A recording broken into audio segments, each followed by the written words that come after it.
dosen yang saya hormati, hari ini saya akan memaparkan tentang apa itu AOP atau yang disebut dengan kepanjangan dari Automated Online Proctoring atau AOP. Sebelumnya, Assalamualaikum warahmatullahi wabarakatuh. Di sini saya akan menjelaskan sedikit tentang difusi inovasi Automated Online Proctoring atau AOP atau AOP. Selanjutnya, di sini saya akan memaparkan bagaimana strategi difusi inovasi AOP itu berjalan di lingkungan kita, khususnya di lingkungan UT atau Universitas Terbuka yang sedang kita tempuh ini. Nah, yang melatar belakangi kenapa AOP itu diperlukan untuk kita, khususnya bagi mahasiswa UT.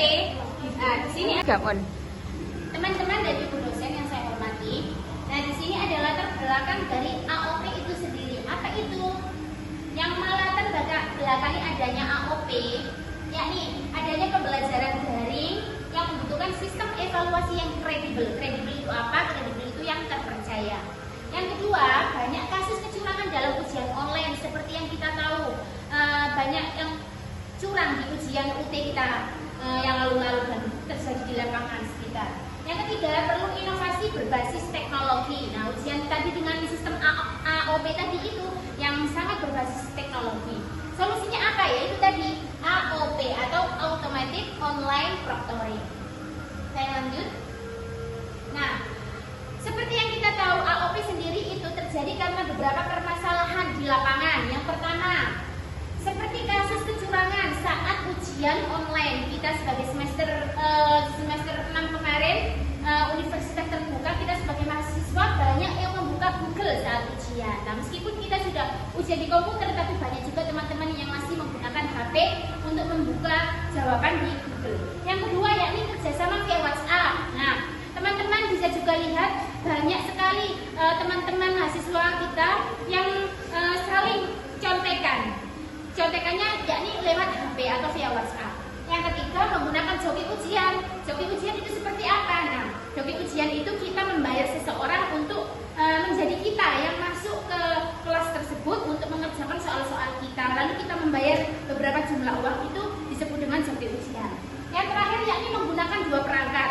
Seperti apa kita menggunakan dua perangkat? Nah, saat kita ujian sudah menghadap ke laptop atau PC yang disediakan di UT, kita masih membuka AI atau Google untuk mencari jawaban yang lain.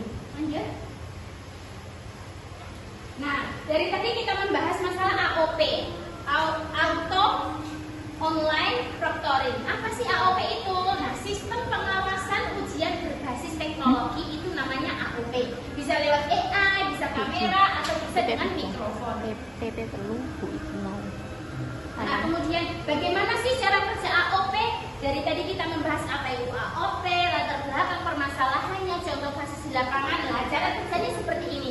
Yang pertama, yakni verifikasi identitas. Jadi mahasiswa yang mengikuti AOP ini nanti sebelum membuka PC-nya atau komputernya biasanya disuruh memasukkan NIM-nya. Kemudian ada password atau kata sandi yang sudah terhubung dengan pusat. Yang kedua, yakni menggunakan kamera dan mikrofon aktif. Nah, di AOP itu pasti ada kamera pengawas dan mikrofon aktif sehingga gerak-gerik kita atau suara kita terekam di situ. Kemudian sistem pemantau perilaku seperti tadi, kalau mata kita jelalatan atau seperti mencari teman untuk mencari bantuan contekan, nah itu bisa terdeteksi. Kemudian deteksi aktivitas mencurigakan seperti gerak-gerik tadi, memanggil-manggil teman di sebelah untuk mencari jawaban. Yang terakhir ada laporan otomatis. Nah, di dalam modul sudah dijelaskan tentang teori Rogers, tentang AOP. Di situ ada beberapa difusi inovasi menurut Bapak Rogers 2003. Yang pertama, relative advantage. Yang kedua, compatibility. Yang ketiga, complexity. Yang keempat, reliability. Dan yang kelima, observability. Lanjut. Nah, apa sih itu relative advantage? Relative advantage itu keunggulan dari AOP. Apa keunggulannya? Yang pertama, lebih aman dari kecurangan. Jadi lebih kredibel atau terpercaya. Yang kedua, hemat biaya, bisa dilakukan di mana aja. Yang ketiga, fleksibel atau bisa dari rumah. Nah, seperti tadi ya. Yang keempat, efisien untuk banyak mahasiswa. Lanjut. Nah, compatibility itu juga kecocokan nggak AOP ini. Nah, sesuai dengan sistem UT, yakni seperti kita mahasiswa UT seringkali dengan melakukan pembelajaran daring, maka itu perlu sekali AOP, menggunakan AOP. Yang kedua, mendukung digitalisasi pendidikan. Yang ketiga, perlu penyesuaian teknologi. Selanjutnya, complexity. Tantangannya apa sih AOP itu? Nah, penggunaannya teknologi baru, kemudian kekhawatiran privasi. Jadi takut privasi kita itu kemana-mana. Jadi sudah nggak ada privasi ya, karena beberapa teknologi itu udah canggih. Solusinya apa? Adanya pelatihan dan panduan sederhana. Lanjut Mas. Lanjut, ada trialability dan observability. Trialability itu bisa uji coba, jadi ada simulasi ujian. Selanjutnya observability itu ada kecurangan menurun. Nah, sistem lebih terpercaya. Lanjut. Strateginya apa sih? Nah, tahapan Rogers tadi ada 4 strategi. Ada 5 strategi. Yang pertama knowledge, persuasion, decision, implementation, dan confirmation. Lanjut. Knowledge itu bisa didapatkan dari panduan penggunaan AOP tersebut, video tutorial, kemudian webinar, sosialisasi, dan fak transparan. Lanjut. Nah, kalau persuasion itu bisa dari testimoni pengguna, edukasi manfaat, help desk yang biasanya ada di si layar atau MyUT, kemudian jaminan keamanan data. Lanjut.